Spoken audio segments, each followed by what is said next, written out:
going on, people? It's your boy, Mr. Chicken from Fight Zone, but DB Athletics. Now, if you already subscribed, then let's ride. And if you're man enough, put your hands up. Sora from England, Birmingham.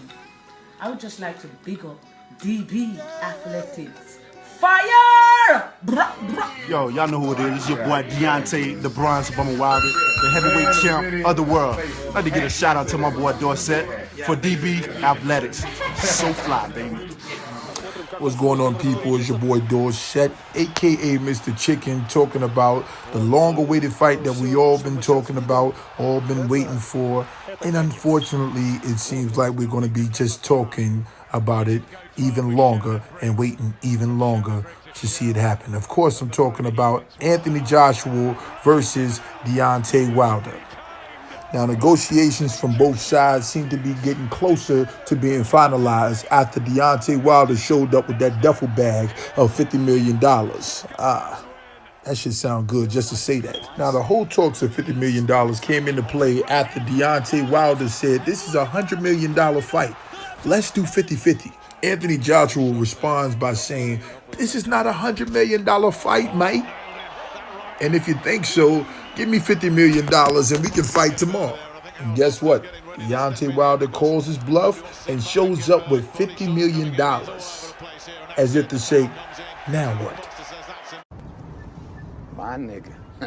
Now, a lot of y'all are probably saying, if Deontay Wilder came up with $50 million that was asked of him, why isn't this fight happening right now? Now, the statement about the $50 million that Anthony Joshua made was clearly made without Eddie Hearn's consent. Now that the pressure has been put on Anthony Joshua to get this fight made, it seems like all the signs are showing that Deontay has nothing to do with the postponement of this mega fight. But clearly, the die-hard Anthony Joshua fans would love to believe it's the opposite. I see. What's with these people, man? Lemonade. Read the sign. Lemonade. Read it. Okay.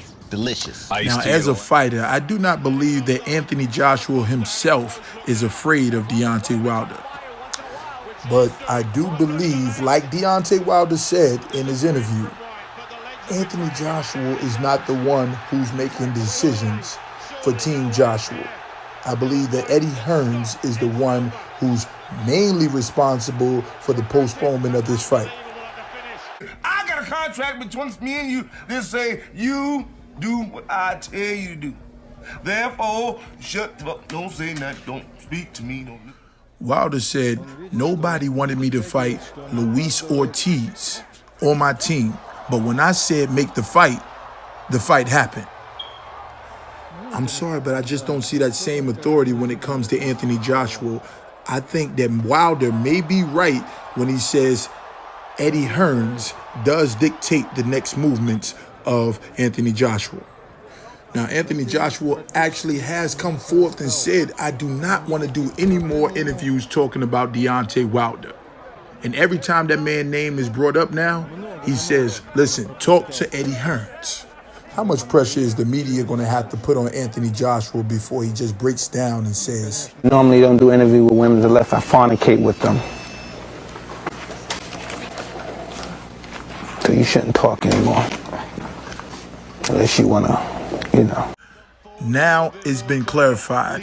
Deontay Wilder will not be the next opponent for Anthony Joshua. Unfortunately for the fans, Eddie Hearns has decided to go with Alexander Povetkin, Olympic gold medalist from Russia, whose only loss was to Vladimir Klitschko, whom Anthony Joshua has already beaten.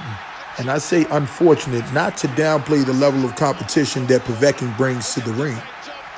It's simply because the fight that the whole world is waiting to see is Wilder versus Joshua. A lot of people forget that not too long ago, it was actually supposed to be Wilder versus Povetkin.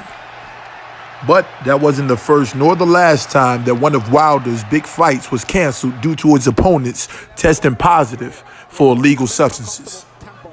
Now, before the Wilder-Povetkin fight was canceled, much like the Joshua situation, Wilder was deemed the B-side and forced to go through obstacles to try to make that fight happen as well. Although Wilder was already the WBC champ at the time, he was still willing to travel to Moscow, Russia, in Povetkin's backyard to face him and defend his title. In my opinion, Wilder has made it clear, I want to fight the best by any means necessary. As a fan, I just hope that the negotiations and the conditions don't become so ridiculous on Eddie Hearn's part that Wilder just ends up giving up on the whole pursuit of the fight in itself. I mean, how many times are you expecting a world champion with that much confidence to put his ego aside before you back him into the corner and he just says, Bye, Felicia. So what I want to know is what has to happen in order for this fight to be made?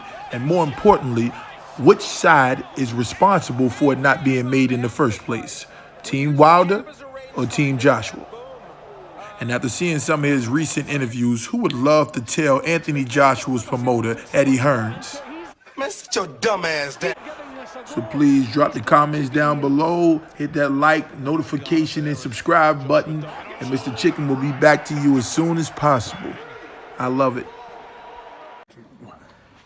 Благодарю Дорсона. Хороший парень, хороший спарринг-партнер. Респект, Fight Zone.